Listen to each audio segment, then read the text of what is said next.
예, 오늘 5월인데요.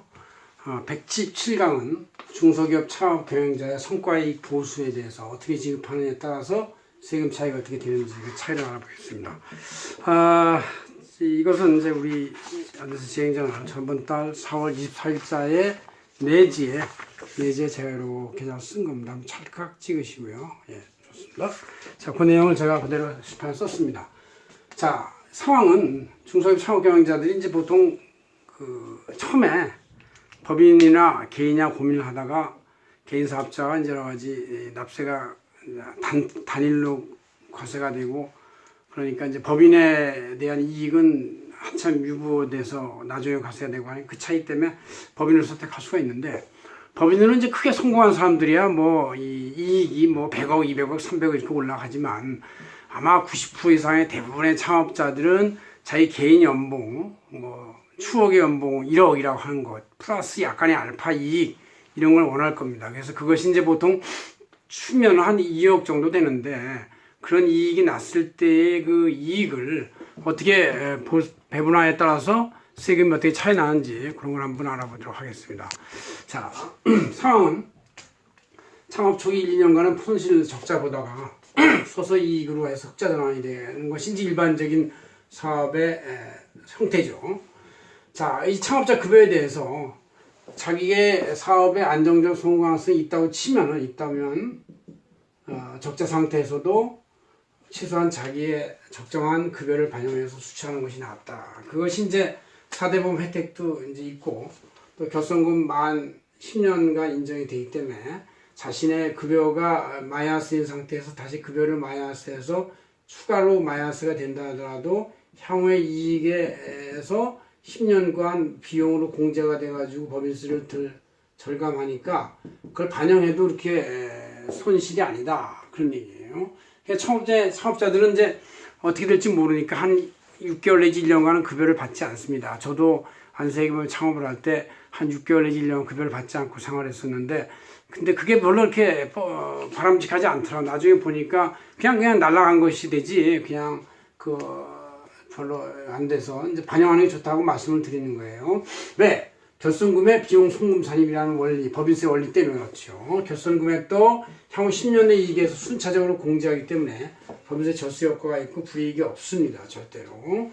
그럼 향후 이제 큰 성공이 아니라 개인 사업자 상태 정도의 이익인 2, 3억의 이익이 있고 1억의 연봉을 하는 그런 상태에서의 대응을 한번 봅시다.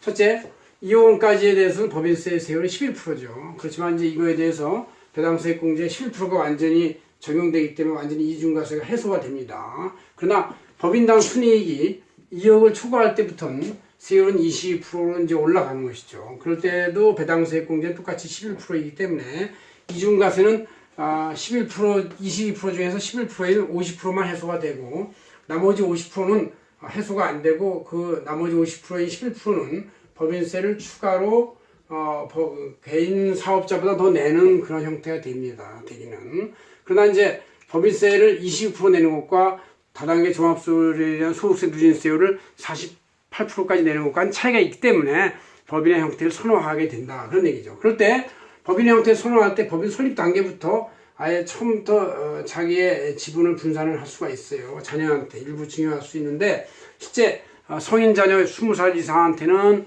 3천만 원까지가 증여 공제가 되고, 20살 이하는 1,500만 원까지 증여 공제가 되기 때문에 별로 문제가 없이 이제 지분 증여할 수 있다, 그런 얘기죠. 그래서 증여 공제가 되기 때문에, 또 요새는 법인 자본금이 5천만 원까지 해야 되는 것도 아니기 때문에 충분히 이 차이에 대해서 증여세율을 10%만 내기도 하고 아니면 안 내기도 하면서 지분 분산이 가능하다, 그런 얘기죠. 그런데 애초부터 네 번째로 단독 지분의 경우는 이익이 나는 예상 연도부터 지분을 분산시킬 수 있다. 그래서 일부 지분을 가져가는데 증여해서 하는데, 이럴 때 이제 주당 가치는 손익가치 60% 플러스 자산가치 40%를 하는데, 완전히 부동산 임대 법인까지 부동산만 있는 법인들은 자산가치에 대해서 100%로 하는 경우도 있어요. 왜냐하면 수익가치는 이제 얼마 안 되기 때문에.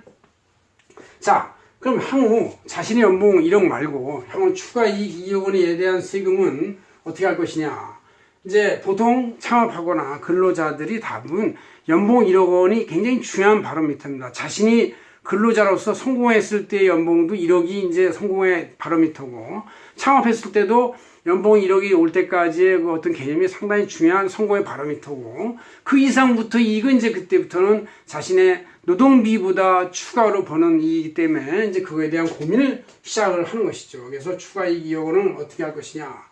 자, 추가 이익이 2억 원이 되는 단계부터는 소득세 누진세율 구간이 연봉 1억에 추가해서 1.5억 내지 3억 사이가 되기 때문에 그때 한계 누진세율은 38%입니다. 38%에 대해서 지방소득세까지 하면 41.8%가 되는 것이죠. 그래서 보통은 이제 1억 연봉, 1억 5천, 내지 2억부터는 그 추가되는 급여의 41.8%는 소득세로 내야 한다. 그런 얘기죠.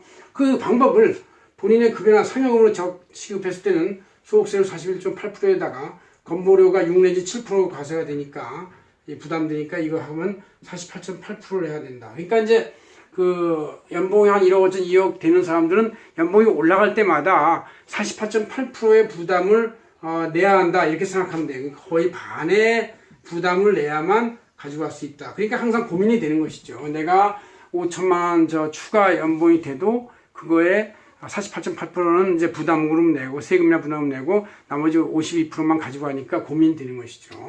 자, 그럴 때 그런 연봉을 치지 않고 본인의 단독 배당을 했을 때는 이제 법인세 원래 22% 추가 2억 초과니까 20% 플러스 배당에 대한 종합소득세 그로스 합하면 1.7억이 나오고 여기에서 자신의 세율인 41.8%에서 배당세 공제 11%를 빼면은 이제 다 합해서 이거의 세율 30%에다가 22%를 더하면 52.8%가 되는 것이다. 그런 얘기죠. 근데 단독 배당은 그렇지만 지분 분산을 통해서 가족한테 차등 배당을 할 때는 배당세율은 이제 차등 배당은 가족은 소득이 없기 때문에 6%부터 올라가는 것이죠. 6%부터 누진세를 시작해서 평균 24%쯤 돼요. 그래서 이제 24%에 대해서 1.1 지방소득세까지 하면 10 되고 거기서 11% 배당세 공제를 빼면은 15.4%가 됩니다. 15.4%에다가 원래 법인세율 22%를 더하면 그러면 37.4%가 된다. 그러니까 이제 차등 배당을 하면 32.4%까지 낮출 수가 있다. 그런 얘기가 되는 것이죠. 그래서 나름대로 하나의 좋은 혜택이 되는 것이고. 그래서 결론적으로는 이제 자기 법인 사업자의 2억보다 넘는 이익에 대한 어떤 그 처분에서 본인이 단독 배당을 하면 총 세율은 부담률은 52.8%를 해야 되고 본인의 급여나 상여금으로 치면은 이제 법인세율에 대한 이중과세가 이제 좀 깎아지니까 48.8%쯤 되고 이거를 아예 가족 간 차등 배당을 하면은 아예 소득세율이 6%부터 시작하니까 32.4%까지 낮출 수가 있다. 이렇게 되면 이제 3분의 1금이 되는 것이고 이렇게 되면 50%가 되는 것이니까 50%냐 아니면 3분의 1만 내느냐 이 차이에 따른 갈등이 이제 바로 이 문제의 쟁점이다. 그런 얘기죠.